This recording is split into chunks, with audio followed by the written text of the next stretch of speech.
হযরতে খাপা পেনেছে ঈমান কত কষ্ট করে, কাফেরেরা পাথর মেরে বুকে আঘাত করে।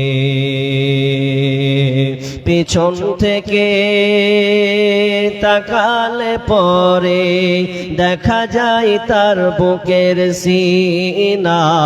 দেখো দেখো কেমন ঈমান এনেছে আমার নবীর সাহাবারা, সেই যুগের সাহাবারা। হযরতে হানজালা এনেছে ঈমান কত কষ্ট করে, বিয়ের পরে প্রথম রাত্রে ছিলেন বাসর ঘরে। যুদ্ধের দামামা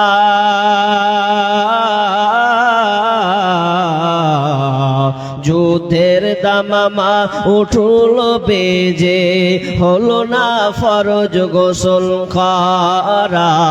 দেখো কেমন ঈমান এনেছে আমার নবীর সাহাবারা, সেই যুগের সাহাবারা। হযরতে আলী নবীর জামাতা থাকেন কুফা শহরে, ফজরের নামাজ পড়ব বলে এলেন আল্লাহর ঘরে।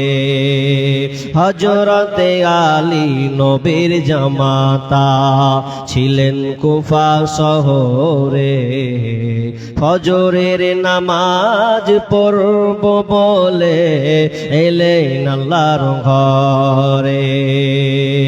পিছন থেকে কাফেরের দল মারল তার ছোরা। দেখো কেমন ঈমান এনেছে আমার নবীর সাহাবারা, সেই যুগের সাহাবারা। দেখো কেমন ঈমান এনেছে আমার নবীর সাহাবারা, সেই যুগের সাহাবারা। উপস্থিত সম্মানীয় সুযোগ্য আজকের জলসার স্বনামধন্য সভাপতি, আমার সম্মুখে বসে থাকা কয়েক কোটি ছোট বড় দিনদার ইমানদার মুমিন ভাই সকল এবং পর্দার অন্তরালের সম্মানিতা মা ও বোনেরা, প্রথমে সে মহান মুনিবের দরবারে প্রশংসা, যিনি আমাদেরকে ধারাবাহিকতার সাথে বিভিন্ন আলোচকের মুখ দিয়ে কোরআন ও হাদিসের আলোচনা শোনার যে একটা সুযোগ তিনি আমাদের দিয়েছেন, সে আল্লাহ সুবহানাহু ওয়া তাআলা শুকরিয়া আদায় করি, বলি আলহামদুলিল্লাহ। অতঃপর শান্তি বর্ষিত হোক সকল নবীদের উপর, বিশেষ করে আমাদের শেষ নবী জনাবে মুহাম্মদুর রাসূলুল্লাহ, আমরা সকলে বলি সাল্লাল্লাহু আলাইহি ওয়াসাল্লাম। ভাই, আমি ভূমিকা টানবো না, যেহেতু রাত, ঠান্ডার মৌসুম। তো আমি আপনাদের সামনে যে কটা লোক বসে আছেন,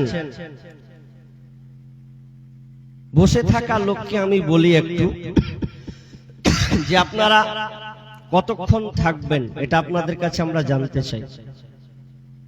10 মিনিট না আধ ঘন্টা থাকবেন, তাহলে সেই হিসাবে আলোচনার বিষয়টা টানবো ইনশাআল্লাহ। যে কটা লোক আছেন 1 ঘন্টা বসবেন তো? থাকবেন 1 ঘন্টা? যদি থাকেন, একজন বলছেন 2 ঘন্টা, তো লোক না হলে তো জমবে না, না? 1 ঘন্টা। তো আমি আপনাদের বলবো যে আপনারা যে কটা লোক বসেছেন, তাহলে আমার একটা কথা রাখেন, একটু লোকটি গুছিয়ে বসে যান তো দেখি। যারা ছদ্মবদ্ধ হয়ে একটু গুছিয়ে যান, যে কটা লোক আছেন, ভালো লাগবে। আপনাদের নিয়ে আমি আলোচনা করবো ইনশাআল্লাহ, তবে গুছিয়ে যান, কেউ থাকবেন না। সবাই এসে যে কটা লোক আছেন গুছিয়ে যান, ভালো লাগবে। ভাই, পেছনে যারা আছেন চলে আসেন, কটা লোক। আসলে জলসা করেছেন, ভালো উদ্দেশ্য, ভালো, কিন্তু আমি আসলাম, মেলাটা আপনারা দূরে করেছেন, বসার পারমিশন কে দিল, কাবা কিভাবে নিলেন আমি বুঝলাম না। কারণ এখান থেকে অনেকটা দূরে মেলাটা আছে, লোক মেলাতে অনেক আছে। আমি যখন আসলাম শেষের বেলাতে দেখলাম তা আপনি মেলাগুলো সব লুচ্চাদের জন্য আপনারা বেশি পারমিট করছেন। যেগুলো সব লুচ্চা টাইপের আছে ওরা একটাও মেলাতে মানে মেলাই থাকবে, ওরা আসবে না। তো এটা তো আগে আমাদের দোষ। আপনি এই সুযোগটা দিলেন কেন? কিছুদিন আগে বিলাসপুরে প্রোগ্রাম করলাম, মাশাআল্লাহ কত সুন্দর লাগলো। ওই রকম পদক্ষেপ নেন, তাহলে এই বেহায়াগুলো ঘোরার টাইম পাবে না, ও বাড়ি যেয়ে ঘুমাবে আর নাহলে মোবাইলে টিপিস টিপিস মারবে, তবুও ভালো। কিন্তু এদেরকে জালসার নামে আপনারা সুযোগ করে দিয়েছেন, এটা বড় ভুল। আর বিশেষ করে মেয়েরা এত বেহায়া বেলজ্জা, এর মতন বেহায়া বেলজ্জা পৃথিবীতে না। ও এখন বরখা, অনেক দেখছি বরখা পুরে তা ঘুরছে, এত বেহায়া বেলজ্জা টাইপের মহিলাও। ওকে পৃথিবীর উপরে না থাকাই ভালো। আর যার বাপ মা বেঁচে আছে, আমি মনে করি আর বাপ মা বেঁচে নাই, সব কবরে চলে গেছে। নইলেও মেলাতে এতক্ষণ পর্যন্ত আপনার মেয়ে বরখা পরে ঘুরে কেন? আপনি লেন, খোঁজলেন, এখন লেন, ওরা এখনো মেলাতে ঘুরছে। তো জালসার দিনই যদি আপনার মেয়েকে কন্ট্রোল না করতে পারবেন, তো বাকি তো 11 মাস 29 দিন পড়ে আছে, কি করবেন? জালসার দিনই তো আমরা ঠেকাতে পারছি না। এই ভাই, এই দুটা ফের পালালো কিসের লেগে? তোমার ফের কি হলো? চুলকানি শুরু হলো নাকি? হবে ডোজ পড়ছে। যে কটা লোক আছেন বসেন, 1 ঘন্টা নিব, কিছু সময় নিব না। যদি বলেন আরকম তারকম নিব, কিন্তু বেশি গিয়ার চলবে না, 1 ঘন্টায়। আমি যে আলোচনা করব সেটা হচ্ছে আল্লাহর পরীক্ষা। বিষয়টা 2.5 ঘন্টার উপরে আলোচনা আছে, এখন আমি 1 ঘন্টা কেটে ছেটে যা বলি। আল্লাহর পরীক্ষা।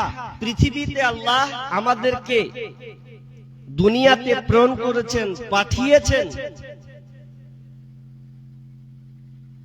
পরীক্ষা করার জন্য।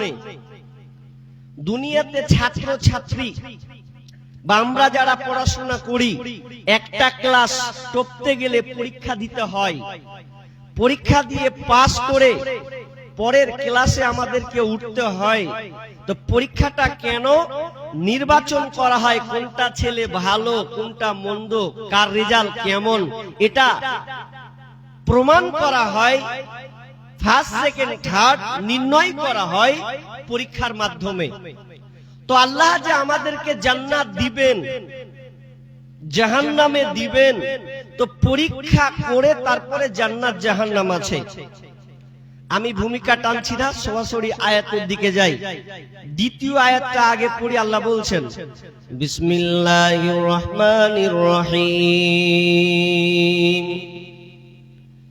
কুল্লু নাফসিন যায়িকাতুল মাউত, কুল্লু নাফসিন যায়িকাতুল মাউত। প্রত্যেক প্রাণীকে মৃত্যুর স্বাদ গ্রহণ করতে হবে। যার প্রাণ আছে, আত্মা আছে, সকলকেই মরতে হবে। আপনি যতই বড় শিক্ষিত হন, যতই বড় মাস্তান হন, যতই বড় আপনি লয়ার হন না কেন, এক কথাই নাস্তিক আস্তিক, ভালো মন্দ, মুমিন কাফের, সকলকেই মরতে হবে। কেউ পৃথিবীতে আসার জন্য আসি নাই। দিয়ে আমার আল্লাহ বলছেন, ওয়া নাবলুকুম বিশ-শাররি ওয়াল খায়রি ফিতনা, এবং আমি তোমাদেরকে ভালো এবং মন্দ দিয়ে পরীক্ষা করার জন্য, ভালো এবং মন্দে আমি আল্লাহ তোমাদেরকে পরীক্ষা করে থাকি। আর কি করবে শুনে নাও, এই যে ভালো মন্দ দ্বারা আমি আল্লাহ পরীক্ষা করব, আর পরীক্ষা করার পরে সুম্মা ইলাইনা তুরজাউন, এবং আমার কাছে তোমাদেরকে ফিরে আসতে হবে।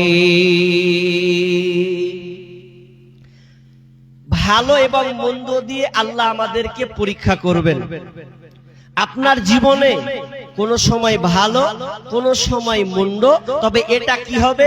পরীক্ষার মাধ্যমে আপনাকে ট্রাই করবেন, আল্লাহ নির্বাচন করবেন আপনি কেমন। কেন আমরা অনেক বলি আমি ইমানদার, আমি আল্লাহর উপরে ঈমান এনেছি, নামাজ পড়ি, রাসূলের আনুগত্য করে আমি চলি। তো ওই কথাটাই আল্লাহ আবার তুলে ধরেছেন কোথায়? সূরা আনকাবুত 2 নম্বর আয়াত। বিসমিল্লাহির রহমানির রহিম। আহসিবান নাসু আইয়ুতরাকু আইয়াকুলু আমান্না ওয়া হুম লা ইফতানুন। আহসিবান নাস, মানুষ কি মনে করে, আইয়ুতরাকু, তাদেরকে ছেড়ে দেওয়া হবে, আইয়াকুলু আমান্না, এই কথা বলে যে আমরা ঈমান এনেছি। মানুষ মনে করে যে আমরা ঈমান এনেছি, আর এই কথা বলে তাকে ছেড়ে দেওয়া হবে, ওয়া হুম লা ইফতানুন, তাকে পরীক্ষা করা হবে না, এমনটা কিন্তু নয়। আল্লাহ বলছেন যারা বলছে আমি ঈমান এনেছি, আল্লাহ বলছেন তাহলে আমি তাকে ছেড়ে দেব না। বুঝে ঈমান এনেছে, আগে আমি ওকে পরীক্ষা করব, পরীক্ষা করে বান্দা বান্দির তার ভেতরের খবরটা জানবো, সে কেমন ঈমানদার, কেমন সে ঈমান নিয়ে এসেছে, এটা আমি পরীক্ষা করব। পরীক্ষা ভালো এবং মন্দর মধ্যে ডুবে আছে। তবে কথা হচ্ছে আমরা ঈমানের পরীক্ষা দিতে গিয়ে অনেক সময় ফেলিওর হয়ে যাই। জালেম শাসক যখন আমাদেরকে ভয় ভীতি দিয়ে, নির্যাতনের মাধ্যমে, অপহরণ নিপীড়ন বিভিন্ন রকমের মাধ্যমে আমাদেরকে ভয় ভীতি দেখায়, কিন্তু আমরা ওই জায়গাতে ফেলিওর হয়ে যাই। ফেলিওর। আজকে আমাদের ভারতবর্ষে মুসলমানদের কি অবস্থা, এটা আল্লাহ ঈমানের পরীক্ষা দেখছেন। এটা ঘটনা বলবো, তাহলে আপনি বুঝে নেবেন। তবে আপনাকে একটু ইঙ্গিত করে যাচ্ছি, আজকে মুসলিমদের অবস্থা খুব খারাপ। দেখলেন না, দুই একদিন থেকে সোশ্যাল মিডিয়াতে খুব ভাইরাল হচ্ছে, কিন্তু এটা দুঃখের বিষয়। দুঃখের বিষয় কি, যে মুসলিম নাম বলে তাকে টার্গেট করা হচ্ছে। একজন ভাই রিয়াজুল নামের একজন ব্যক্তি, যে কিনা ব্যবসা করে খায়, কোথায় ব্রিগেডের মাঠে আপনাদের গীতা পাঠ একটা অনুষ্ঠান হলো হিন্দুদের, সেইখানে একজন মুসলিম লোক রিয়াজুল নামের লোকটা, তার ছোটখাটো একটা ব্যবসা, 22 বছর ধরে তিনি ব্যবসা করছেন। তার নাম জিজ্ঞেস করা হলো, নাম কি? তা আমার নাম রিয়াজুল, শেখ রিয়াজুল। বলছে কে মার। এখন মুসলিম নাম বলে ওকে পিটন শুরু হলো। তাকে যখন বলা হলো যে কি হয়েছিল, বলছে আমার নাম মুসলিম বলে আমাকে পিটানো হয়েছে, আমার 3000 টাকার মাল তারা ক্ষতি করেছে। তাহলে মুসলিম বলে অ্যাটাক করা হচ্ছে, এটা কেবল পরীক্ষা মাত্র। তবে আমাদেরকে পরীক্ষা উত্তীর্ণ হতে হবে।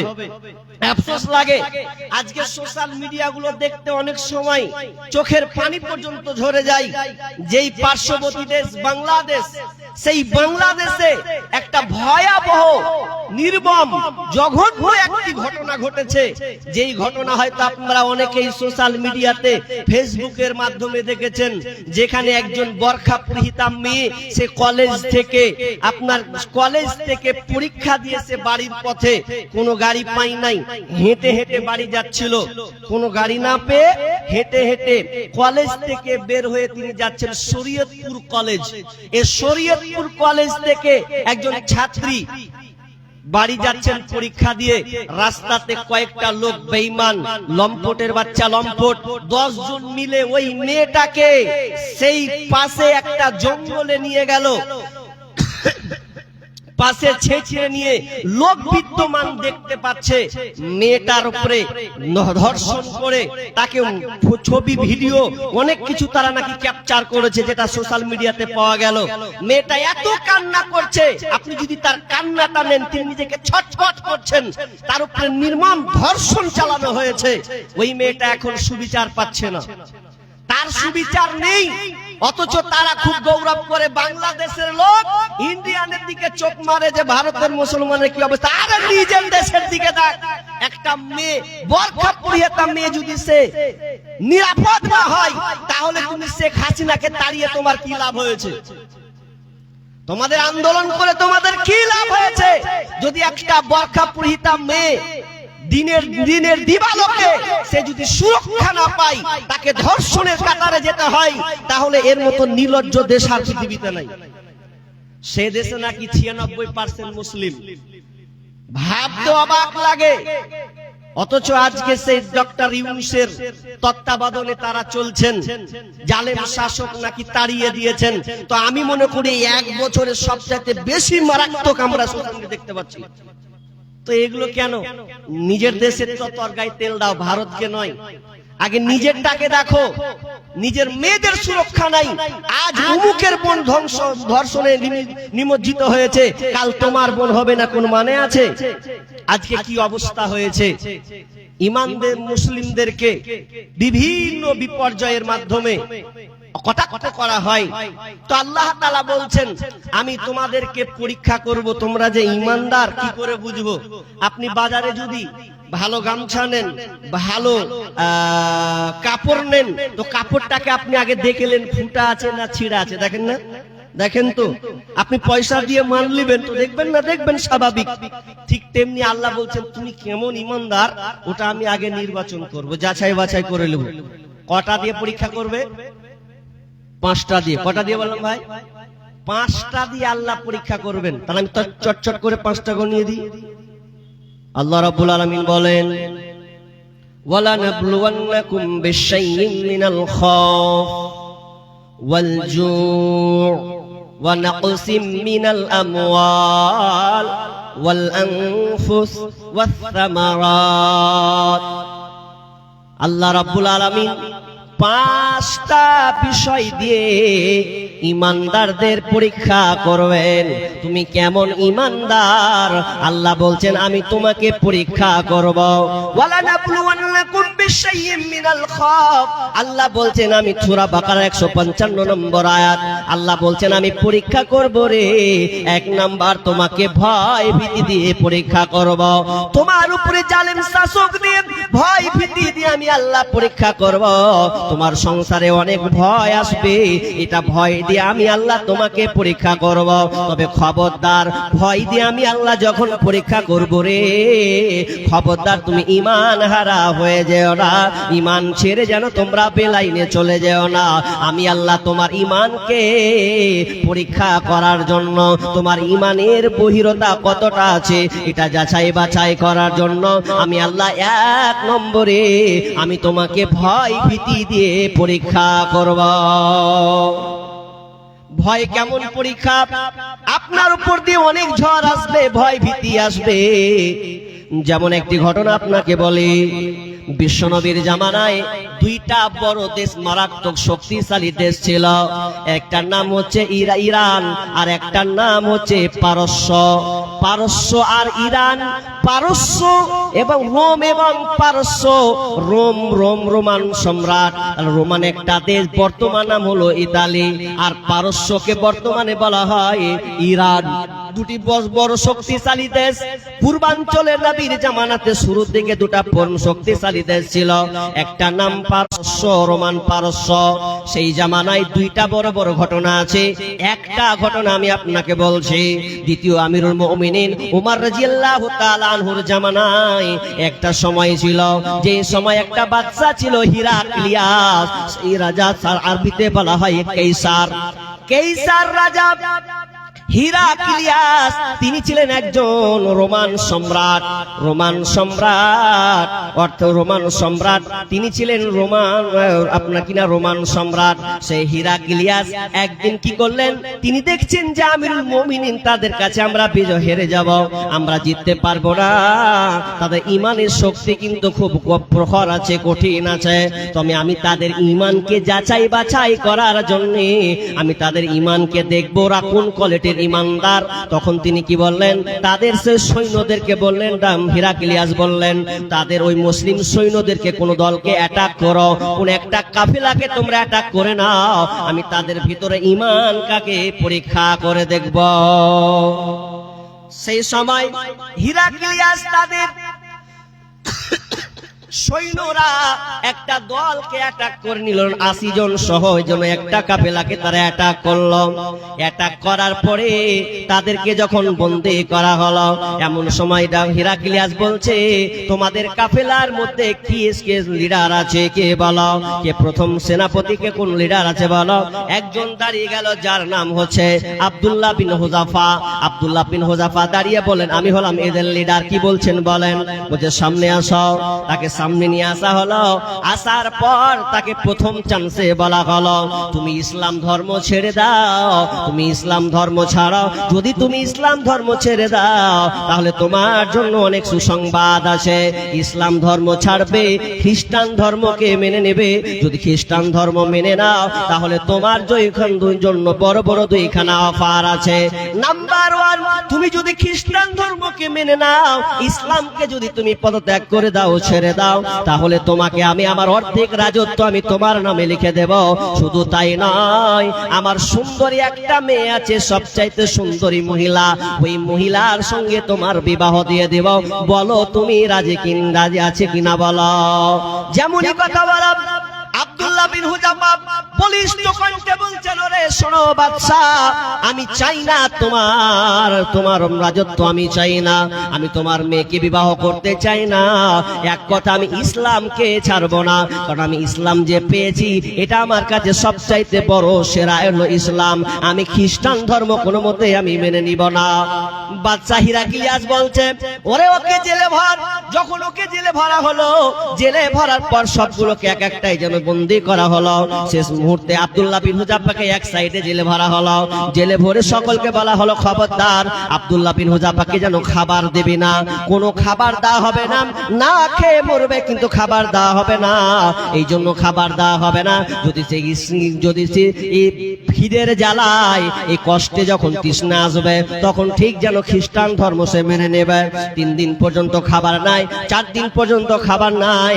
এমন সময় খবর গেল বাদশার কাছে, রাজার কাছে, রাজা আপনি তার ঈমান পরীক্ষা করবেন, ভেতর দেখবেন তার কেমন বহর আছে, ও তো মরে যাবে, ওকে তো খেতে দেওয়া উচিত। বলছে ঠিক আছে খেতে দাও। খেতে কি দিতে হবে শুনে নাও, খবরদার হালাল খাবার নয়, কারণ তুমি ওদেরকে খেতে দেবে শূকরের মাংস কেটে নিয়ে আসো, শূকরের মাংস তাকে খেতে দেবে, আর পানিও দিবে না, পানির সঙ্গে মদকে মিশিয়ে দেবে এবং তার সামনে পরিবেশন করবে।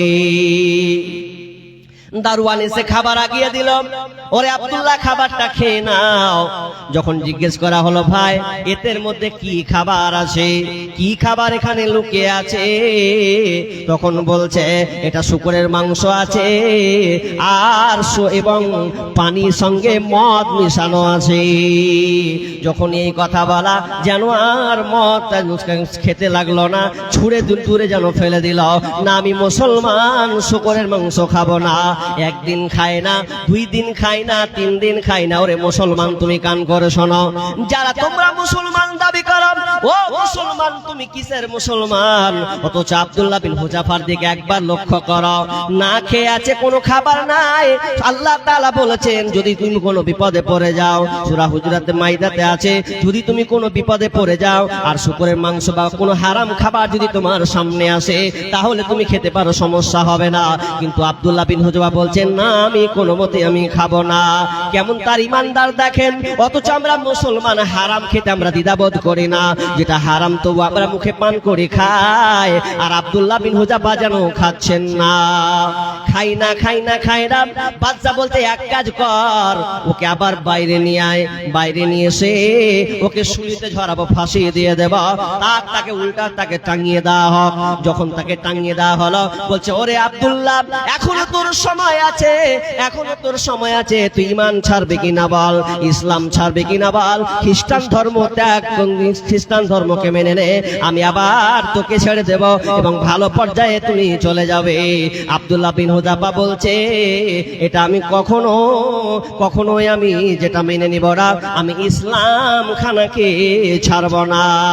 উল্টা করে টেঙে দেওয়া হলো, উল্টা করে টেঙে দিয়ে বলছে এখনো সময় আছে বল। বলছে না আমি ইসলাম ছাড়ব না, যতই তোমরা আমাকে ভয় দেখাও না কেন, যতই আমাকে তোমরা আমার উপরে অত্যাচার নির্মম নির্যাতন চালাও না কেন, আমি আব্দুল্লাহ একমাত্র বিন্দু রক্ত থাকতে, আমার শ্বাস থাকতে আমি ইসলামকে ছাড়বো না।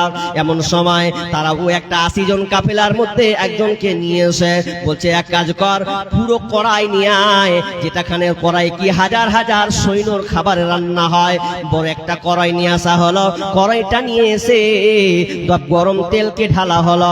তেল ঢেলে উত্তপ্ত গরম দাও দাও দাও দাও করে জ্বলছে, উত্তপ্ত গরম করে দেওয়া হয়েছে। তেল যেন টকবক টকবক করে যেন ফুটছে। বলছে এখন সময় আছে, ভরে দেব। একজনকে যেন ঝুলিয়ে তার একদম গরম তেলে যখন ফেলে দেওয়া হলো, যেমন ফেলে দেওয়া পুরো শরীর যেন রকম, শরীর থেকে মাংসগুলো ঝরতে ঝরতে যেন পড়ে গেল, কঙ্কালে যেন পরিণত হয়ে গেল। আব্দুল্লাহ বিন হুযাফার সামনে এবার বলছে, দেখ তোদেরই পোক, দেখ কঙ্কাল করে দিয়েছে, তোর সময় আছে বল। তখন তাকে যখন ফেলা হচ্ছে, ফেলা পড়ার সময় আব্দুল্লাহ বিন হুযাফার চোখ দিয়ে যেন পানি পড়েছে, আর বলছে দাঁড়া দাঁড়া দাঁড়া দাঁড়া। আব্দুল্লাহ ভয় খেয়ে নিয়েছে, মনে হয় সে ভয় খেয়েছে, ওকে নামিয়ে দেয়। তখন বলছে, তুমি নাকি এবার খ্রিস্টান ধর্ম মেনে নেবে? বলছেন না, আমি ওই জন্য আমি খ্রিস্টান ধর্ম মানবো না। বলছে, কান্না করলে কেন? তোমার চোখে তো পানি দেখলাম। আব্দুল্লাহ বিন হুযাফার বলছে, বাদশা রে, তুমি যে আমার চোখে পানি দেখেছো, এটা তোমাদের ভয়ে আমি চোখের পানি ফেলি নাই, বরং আমি আল্লাহকে স্মরণ করতে লাগলাম। আল্লাহ, এই তেলে আর আমাকে একবার ফেলবে, আমি একবারই তো শেষ হয়ে যাব। আল্লাহ, প্রত্যেকটা লোমের বিনিময়ে তুমি যে আমাকে হায়াত দাও, আমি হায়াত দাও প্রত্যেকটা লোমের বিনিময়ে। তাহলে এই প্রত্যেকটা লোমের বিনিময়ে যদি আমার জীবন দাও, আমি বারবার যদি আমাকে ফেলে তো আমাকে ভালো লাগবে, কিন্তু আমি কোনো মতে খ্রিস্টান ধর্মকে মেনে নিব না। তার মানে আলতারা তাকে ভয় ভীতি দিয়ে যেন পারল না, থেকে হিরাক্লিয়া যেন অবাক হয়ে গেলেন, আর এর আমরা ইমানে, এদের ইমানের কাছে যেন আমরা ফেল হয়ে গেলাম। ভয় নাই রে, কোনো ভয় নাই, আল্লাহ যদি থাকেন সহায়, দুর্গম গিরিপথ পাড়ি দিয়ে যায়। ভয় নাই রে, কোনো ভয় নাই, যুগে যুগে ইতিহাস লেখা দেখা যায়, আল্লাহর পথে যারা কাজ করে যায়। যুগে যুগে ইতিহাস লেখা দেখা যায়, আল্লাহর পথে যারা কাজ করে যায়। বিনা পরীক্ষায় তাদের পাস নাহি হয়, বিনা পরীক্ষায় তাদের পাস নাহি হয়। ভয় নাই রে, কোনো ভয় নাই, বাতিলের শক্তি ক্ষয় হয়ে যায়, আল্লাহর শক্তির কোনো ক্ষয় নাই। বাতিলের শক্তি ক্ষয় হয়ে যায়, আল্লাহর শক্তির কোনো ক্ষয় নাই। সেই শক্তি তুমি দাও গো আমায়, সেই শক্তি তুমি দাও দয়াময়। ভয় নাই রে, কোনো ভয় নাই, আল্লাহ যদি থাকেন সহায়। ভয় নাই রে, কোনো ভয় নাই, ইমানদারে কোনো ভয় নাই। নাম্বার 1 হয়ে গেছে খৌফ, আল্লাহ বলছেন ভয় ভীতি দিয়ে। ওয়াল জু মানে আল্লাহ বলছেন অভাব, অভাব মানে ক্ষুধা। আল্লাহ বলছেন বান্দারে, আমি তোমাকে অভাব দিয়ে পরীক্ষা করব। তোমার বাড়িতে কোনদিন চাল থাকবে না, তোমার বাড়িতে কোনদিন টাকা থাকবে না, তোমার বাড়িতে পয়সা থাকবে না, ডাক্তার দেখাতে হবে, তোমার কাছে টাকা নাই। আল্লাহ বলছেন খবরদার বান্দা, তুই যেন তোকে অভাব দিয়ে পরীক্ষা করব, খবরদার যেন তুই সুদে কারবারে না চলে যায়, চুরি ডাকাতি যেন তুই না করিস। আমি আল্লাহ তোকে পরীক্ষা করব রে, পরীক্ষা করার জন্য আমি আল্লাহ থেকে অভাবটা দিয়েছি। তারপর বলছে ওয়ানাকসিম মিনাল আমওয়াল, আল্লাহ বলছেন আমি তোর ধন সম্পদ দিয়ে আমি আল্লাহ পরীক্ষা করব, ধন সম্পদ দিয়ে আমি আল্লাহ পরীক্ষা করব রে। কখন তোকে আমি গরিব আছি, কখন তুই ধনী আছিস, কখন তোকে আমি গরিব বানিয়ে দেব, গরিব হালাতে আল্লাহ আমি তোকে পরীক্ষা করব, তুই আমার উপরে কতটা ভরসা আছিস। নাম্বার 4 ওয়াল জুমিনাল খাউফি ওয়া নাকসিম মিনাল আমওয়াল ওয়াল আনফুস। 4 নাম্বার হচ্ছে ওয়াল আনফুসি ওয়াত তামারাত ওয়াল আনফুস। আল্লাহ বলছেন কখনো তোর জানকে নিব, তোর জান বলতে তোর সামনে তোর মাকে নিব, তোর বাবাকে নিব, তোর ছেলেকে নিব, তোর ভাইকে নিয়ে নেব। চোখের সামনে তোর মা মারা যাবে, ভাই মারা যাবে, খবরদার হাই হুতাশ করবে না। আমি আল্লাহ তোকে এই ভয় জান দিয়ে আমি আল্লাহ তোকে পরীক্ষা করব। মাল দিয়ে যেমন আমি আল্লাহ পরীক্ষা করব, জান দিয়ে আমি আল্লাহ তোকে পরীক্ষা করব। ওয়াসসামারাত, এবং আমি আল্লাহ তোকে ফলা দিয়ে দিয়ে আমি আল্লাহ পরীক্ষা করব। আল্লাহ বলছেন আমি 5খানা বিষয়ের উপরে আমি আল্লাহ তোমাকে পরীক্ষা করব। যদি তুমি এই 5খানা প্রশ্নের যদি 5খানা বিষয়ের উপরে যদি পাস করে নাও, আর শুনে লাও ওয়াবাশশিরিস সাবিরিন, ধৈর্যশীলদের জন্য রয়েছে সুসংবাদ। তার মানে তুমি যদি ঈমানদার পরিচয় দিতে পারো 5টা বিষয়ের উপরে, তাহলে আমি আল্লাহ তোমার জন্য সুসংবাদ রেখেছি। তার মানে তুমি আমার কাছে পাস হয়ে গেছো, তার মানে বুঝে নেব তুমি প্রকৃত ঈমানদার। তাহলে 5টা আমি আপনাদেরকে চটচট করে গুছিয়ে দিলাম, বর্ণনা করে দিলাম। তাফসীর একটাই করেছি, বুঝিয়েছি একটা অ্যাঙ্গেল দিয়ে, বাকি 4টা আপনাকে বুঝিয়ে নিলাম। তবে একটা উদাহরণ দিই, দেখেন পরীক্ষা কেন, পরীক্ষার রেজাল্ট অনেক ভালো। আপনি কষ্টে আছেন, বিপদে আছেন, এগুলো আল্লাহর একটা পরীক্ষা মাত্র। তবে এটা খুব সুস্বাদ। কেমন? একটা নারী যখন প্রেগনেন্ট হয়, পেটে বাচ্চা আসে, পেটের বাচ্চা যখন 4 মাস, 5 মাস, 6 মাস, যখন আস্তে আস্তে পেটের ভেতরে বাচ্চাটা বড় হয়, মায়ের কষ্ট তত বাড়ে, তত দিন দিন কষ্ট পায়, অনেক কষ্ট তাকে সহ্য করতে হয়। কিন্তু 9 মাস 10 দিন হওয়ার পরে যখন সন্তানটা ডেলিভারি হয়, পৃথিবীতে যখন চলে আসে, তখন মা সবকিছু ভুলে যায়। তখন সন্তান দেখে এত আনন্দিত হয়, মনে হচ্ছে যে আমার কষ্টইটাই ছিল না। আসলে আল্লাহ বলছেন যে আমি তোমাকে পরীক্ষা করছি অনেক বিপদ আপদ মুসিবত দুঃখ সুখ দিয়ে, কিন্তু এর ফলাফল তোমার জন্য ভালো আছে। কেমন ভালো? আপনার চোখের সামনে একটা ছেলে, আপনার নিজের বেটা, আপনার ভাতিজা, আপনি একটা 5 টাকা দামের বিস্কুট নিয়ে এলেন, বিস্কুটটা নিয়ে আপনি আপনার সন্তানকে দিলেন, আপনার ভাতিজাকে দিলেন, দেওয়ার পরে ওর জন্যই আপনি নিয়ে এসেছেন। এখন 2টা বিস্কুট আপনি ভাকাম করে কেড়ে নিচ্ছেন, কিন্তু আপনি ওই ছেলেটার, ওই ভাতিজার আপনি মন মানসিকতা দেখছেন, বাচ্চাটা যে কেমন দেখি, কানবে না দিবে আমাকে। এখন আপনি জোরপূর্বক 2টা নিয়ে এলেন, অথচ আপনি নিবেন না, তার দেখছেন পরীক্ষা করার জন্য। যেমন 2টা নিলেন, ছেলেটা ক্যা করে কেনে উঠলো, লে আমি নিব না রে, আমি তোকে দেখার জন্য। আল্লাহ বলছেন দেখ বান্দা, আমি নিব না, আমি তোমার ঈমানটা পরীক্ষা করব, বিভিন্ন মুসিবত দিয়ে, বিপদ আপদ দিয়ে আমি আল্লাহ তোমাকে পরীক্ষা করব। আজকে আমরা পরীক্ষায় পাস করছি তো।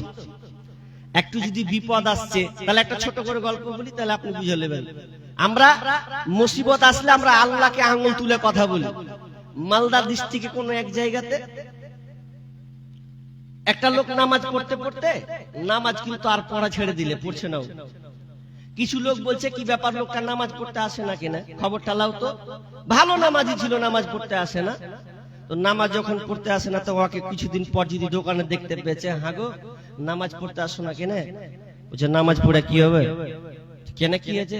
যে নামাজ পড়ে কি হবে, আর কানাকে ডেকে বা কি হবে? মানে আল্লাহকে ডাইরেক্ট কানা কহে দিল। তখন এরা তো আর বুঝতে পারে না বিষয়, যে আল্লাহকে ডেকে অর্থাৎ কানাকে ডেকে কি হবে।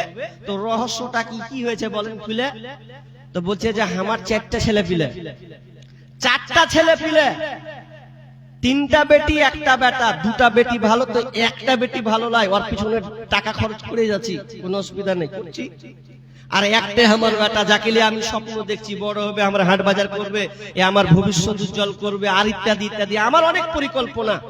কিন্তু ছেলেটা বড় হতে না হতে আল্লাহর বেটাটাকে নিয়ে নিলে, আমার বেটাটাকে নিয়ে নিলে। তো আমার মন হলো যে হার বেটাটাকে যদি না লিয়া, 3 নম্বর বেটিটা অসুস্থ ছিল, হার বেটিটাকে লিলতে, তো লিল তো হার বেটাটাকে ফেল দিল। তখন কইছে যে কানাকে ডেকে আমার কি হবে। এখন বেটিকে বেটাকে নিয়ে নিলে, এখন ও এখন আর আল্লাহকে ডাকবে না, নামাজ পড়বে না, তার মানে ও এখানে ফেলিওর। অথচ আবু মুসা আশআরী রাদিয়াল্লাহু তাআলা আনহু তিনি বলছেন, রাসূল সাল্লাল্লাহু আলাইহি ওয়াসাল্লাম বলেছেন, যখন কোনো মানুষের কোনো ব্যক্তির সন্তান মারা যায়, তো সন্তান মারা যাওয়ার পর আল্লাহ তাআলা ওই ফেরেশতাকে জিজ্ঞাসা করে, হারে তুমি ওই বাড়ির কোনো নেক সন্তান, তার কোলের আদরের সন্তানকে তোমরা নিয়ে এসেছো? বলছে জি হ্যাঁ। তোমরা সেই কলিজার টুকরাকে তোমরা নিয়ে এসেছো? বলছে জি হ্যাঁ। তো ও বান্দা আমার জন্য কি বলেছে?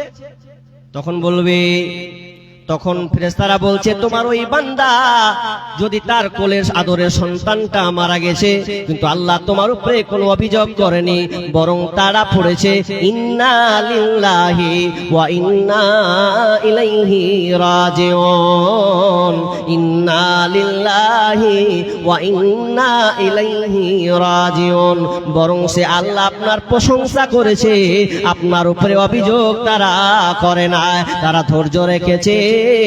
তখন আল্লাহ তাআলা ওই ফেরেশতাদেরকে বলবেন, ফেরেশতাদেরকে বললেন, ও ফেরেশতা, যার মুখের ধন, যার মানিক বুকের ধনকে তোমরা কেড়ে নিয়ে এসেছো, ওই বাপ মার জন্য একটি জান্নাতে ঘর বানিয়ে দাও, আর ওই জান্নাতের ঘরে লিখে দাও বাইতুল হাম। বাইতুল হাম গেটের সামনে লিখে দাও বাইতুল হাম, মানে প্রশংসার ঘর। কারণ সন্তান মারা যাওয়ার পরেও যে ব্যক্তি আমার উপরে ধৈর্য রেখেছে, ওই বাবার মার জন্য জান্নাতে একখানা ঘর বানিয়ে দাও, প্রশংসার ঘর বানিয়ে দাও। শিক্ষিত সুধী মণ্ডলী, তাহলে আপনার সন্তান যদি মারা যায় আর আপনি যদি ধৈর্য রাখতে পারেন, তাহলে জান্নাতে আপনার জন্য ঘর বানা হবে। আমি আর কথা লম্বা করছি না, ইনশাআল্লাহ কিছু মিডিলে কিছু ইম্পর্টেন্ট কথা বলে দেব। তবে এখানে আমাকে 1000 টাকা আছে মনে হয়, 1 2 3 4 5 6 7 8 9 10, 1000 টাকা দিয়েছেন। আল্লাহুম্মা সাল্লি আলাই, আল্লাহুম্মা বারিক আলাই। এবং আরো কয়েকটা দান এসেছে, আমি সময় শেষ করে দিয়ে লোক চলে গেছে, কথা দিয়ে কথা রাখেনি, খেলাপ করে দিয়েছে, বিধায় আমি আমার বক্তব্যটাকে শর্ট করে নিলাম। তবে এখানে 12টা লোক আছে, যে 12 জন লোক সুভাগ্যবান ব্যক্তি, তারা ভালো লোক, বিধায় তাদের খাতাতে নামগুলো এসছে এবং তারা দানশীল ব্যক্তি। আমি নামগুলো বলে দিচ্ছি। আব্দুল হাকিম, তিনি সভাপতি, নাকি কিসের সভাপতি? জালসার সভাপতি। আচ্ছা, তারপরে 2 নাম্বার উমার ফারুক, ভালো করে শুনবেন। আশরাফুল, যিনি সেক্রেটারি আছেন। তারপরে আব্দুল বাসির, নাকি সিভিক ভলেন্টিয়ার, আব্দুল বাসির। তারপরে নাইমুল, ঠিকাদার। তারপরে মাসিবুর রহমান, নাকি মুসিবুর রহমান, ব্যবসায়ী। 8 নম্বর আতাউর রহমান, তিনি সমাজসেবী। 9 নম্বর আব্দুল মাজিদ। তারপরে জহিরুদ্দিন, মোবাইলের দোকানদার ব্যক্তি, মাশাআল্লাহ। তারপরে 11 মবিরুদ্দিন। আর 12 নম্বর শেষে বলা আছে মঈনুদ্দিন। তাহলে যে লোক কটা বললাম ভাই, আপনারা তাড়াতাড়ি আসুন, আপনাদের দানগুলো বাকি আছে। আর এই জালসাটা হচ্ছে ঈদগাহার উন্নতি কল্পে। তাহলে ঈদগাহাতে একটা সামাজিক একটা ইবাদত, এটা একার নয়, সামাজিক বিভিন্ন এলাকা থেকে এই। তা আমি আবার অবাক হওয়ারই কথা, যে ঈদগাহার জালসাই যদি হয় তো লোক কেন নয়, আমি এটা বুঝলাম না। হতে পারে বক্তা এক্সচেঞ্জ, উল্টা পাল্টা, ভালো মন্দ যাই থাক, কিন্তু একটা মানুষের তার ইমানদারের প্রখরতা থাকবে যে না, এটা ঈদগাহার জালসা, আমাকে থাকতে হবে, এর সময় ব্যয় করতে হবে। বুঝলাম না আপনারা অ্যাভয়েড করে কেন চলে গেলেন, বুঝলাম না। এটা তো জবাবদিহি কিয়ামতের মাঠে দিতেই হবে, কারণ বক্তা নিয়ে আসবেন বাইরে থেকে আর আপনারা ঘরে ঘুমাবেন, এটা তো কোনোদিন হয় না। জি, বক্তা নিয়ে এসে আলোচনা করবেন আর আপনার ল্যাপ কথার ভেতরে ঢুকে থাকবেন, এটা কোনোদিন হয় না। বিধায় যে কটা লোকের নাম বললাম আপনারা অবশ্যই শুনতে পেয়েছেন, তাড়াতাড়ি করে আসুন এবং এই দানগুলো দিই। ইনশাআল্লাহ আমরা এখানে সমাপ্তি টানবো ইনশাআল্লাহ। আল্লাহর রাস্তায় আছেন তো একটা আমি হাতে, কি নাম? নাইমুল, তিনি 10,000 দিয়েছেন। নাইমুল ঠিকাদার, না ঠিকাদার মানুষ, তিনি 10 কিসের ঠিকাদার, তো ভালো ইনকাম গো, ইনকাম ভালো। 10,000 টাকা দিয়ে চলে গেছে, আছে না গেছে? আচ্ছা, কি নাম? 10,000 বলেছে কি না, আপনারা 10,000 পেয়েছেন? 10,000 দিবেন। তাহলে কিছু কিন্তু আমাকে বাইকে নিয়ে আস্তে আস্তে কয়েছে যে কি যে করবো, আর আমার জোর মুস্তি 10,000 মারবে লাগছে, এটা আমি দিতে পারবো না, আর অবস্থা খারাপ। তো 10,000 হয়ে গেছে। তাহলে যাক, আল্লাহুম্মা সাল্লি আলা বারিক আলাই, তিনি 10,000 টাকা দিলাম রফিক ভাই। আর মাইমুল হক না, নাইমুল হক, উনি 10,000 টাকা দিলেন। আল্লাহুম্মা আনতাস সালাম ওয়া মিনকাস সালাম তাবারাকতা ইয়া জাল জালালি ওয়াল ইকরাম। রব্বুল আলামিন শেষ রজনীতে গভীর রাতে রব্বুল আলামিন তিনি 10 করে দুজন মিলে আল্লাহ 20,000 টাকায় ঈদগাহর জন্য দিলেন। আল্লাহ ঈদগাহতে সামাজিক একটা ইবাদত, আল্লাহ তোমাকে বছরে 2 বার ডাকার জন্য বিশাল বড় জমিয়ত, আল্লাহ তোমার বান্দাগুলো আল্লাহ তোমাকে যেন আরাধনা ডাকার জন্য তার একটা জায়গা দরকার আছে। রব্বুল আলামিন এই ঈদগাহর জন্য তারা দান করেছেন, আল্লাহ তুমি তাদের দানকে কবুল করে নাও। তাদের মনে আশা আকাঙ্ক্ষা সৎ উদ্দেশ্য আল্লাহ তুমি পূরণ করে দাও, বালা মুসিবত দূর করে দাও। আল্লাহ যে যে কাজে নিয়োজিত আছে আল্লাহ তুমি তাদের কাজে বরকত দাও। আল্লাহ তাদের ইমানি হালাতকে আল্লাহ তুমি আরো বৃদ্ধি করে দাও, দান করার বেশি তুমি জজবা তুমি তাদেরকে প্রয়োগ করে দাও। আল্লাহ ছেলে সন্তান থেকে সুখে শান্তিতে রাখিও। আল্লাহ ছেলে সন্তানকে আল্লাহ তুমি মেধাবী করে দিও। আমিন সুম্মা আমিন। মিহিনগরের মেম্বার 5,000 টাকা দিয়েছেন। আল্লাহুম্মা সাল্লি আলাইহি আল্লাহুম্মা বারিক আলা হায়াকালা বারাকাল্লাহ। আল্লাহ সে মেম্বারের দানকে আল্লাহ তুমি গ্রহণ করে নাও, যে উদ্দেশ্যে দিয়েছে আল্লাহ সৎ উদ্দেশ্য পূরণ করে দাও, বালা মুসিবত দূর করে দাও। আমিন সুম্মা আমিন। কি ঝন্টু শেখ? ঝন্টু শেখ, যাক শেষের বেলা ফের নাম গালা কেমন হয়ে যায়। ঝন্টু শেখ 500 টাকা আমার হাতে নগদ এবং 4,500 টাকা বাকি। জি ইনশাআল্লাহ দিয়ে দেবেন। আল্লাহুম্মা সাল্লি আলাইহি আল্লাহুম্মা বারিক আলাইহি। আল্লাহ তুমি দানকে আল্লাহ তুমি কবুল করে নাও, বালা মুসিবত দূর করে দাও, রোজগারে বরকত দাও। আমিন সুম্মা আমিন। কি নাম? গোলাম মুর্তজা কেটে দেখেন যে তো ওটা দিয়ে দিয়েছে আগে, হয়তো তোমরা কে ফির কে এখানে আসতে কইলে লোক নাই।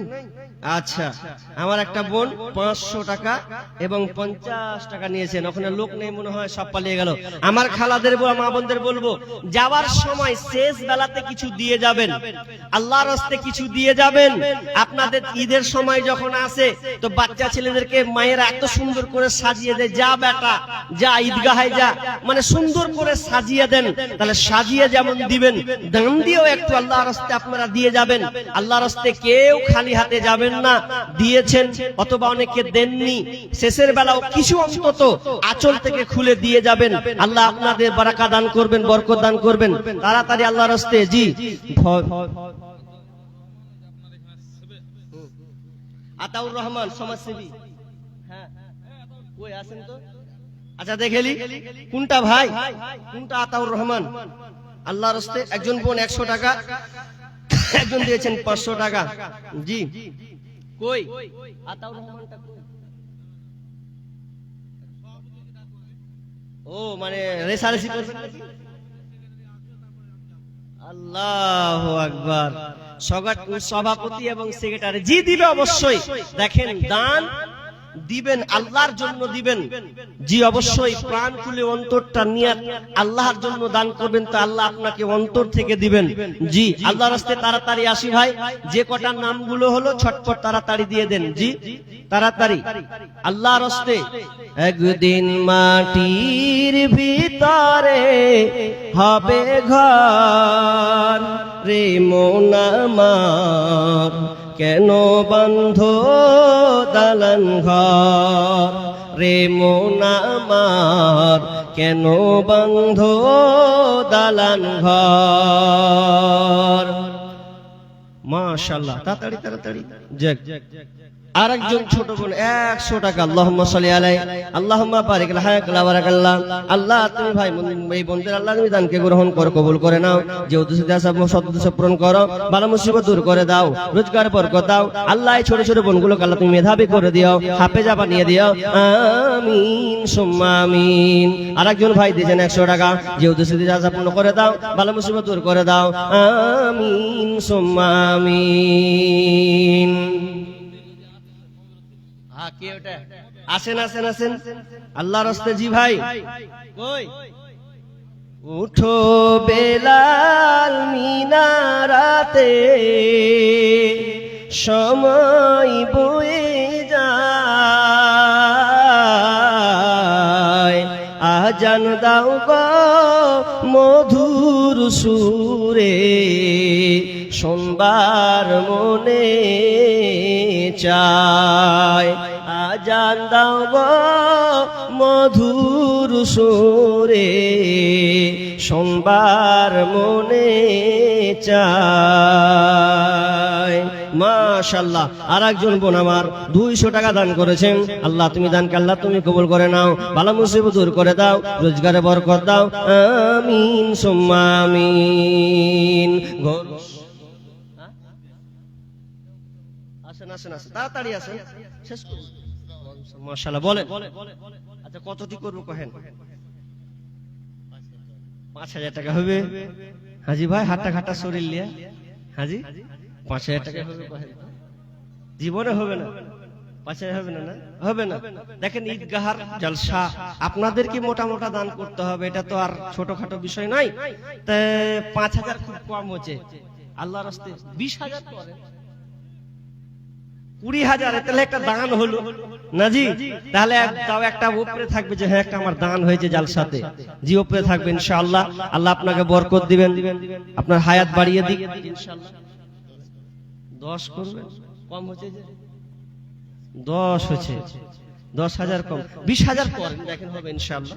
দেখেন চেষ্টা করেন, দেখেন জীবনে সব একদিন সব ছেড়ে চলে যেতে হবে, হতে পারে এটা আপনার বিচারের ময়দানে আল্লাহ এটাই মানে বহিঃপ্রকাশ হবে।